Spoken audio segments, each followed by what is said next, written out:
Γεια σας παιδιά, σήμερα θα σας δείξω το Soccer Bot που με αυτό το πράγμα μπορείτε, είναι ένα ρομποτάκι και μια μπάλα και αυτά που είναι όρια και με αυτό μπορείτε να μάθετε ποδόσφαιρο. Λοιπόν, τώρα θα σας το δείξω, περιμένετε να βάλουμε τα όρια, περιμένετε, να το ένα θα μπει εδώ, το ένα εδώ, το άλλο εδώ και το άλλο και το πατάμε. 2. Φαίνεται. Κυνηγάει. Μπρο, είναι πολύ δύσκολο. Όχι ρε.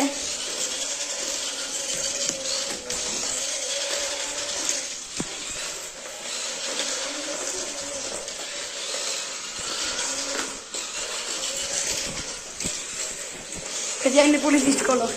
Δεν ξέρω αν μπορείτε να το νικήσετε. Είναι το δύσκολο επίπεδο. Δεν πάω ποδόσφαιρο, αλλά πιστεύω ότι μπορούμε να το νικήσουμε. Όχι ρε. Δύσκολο.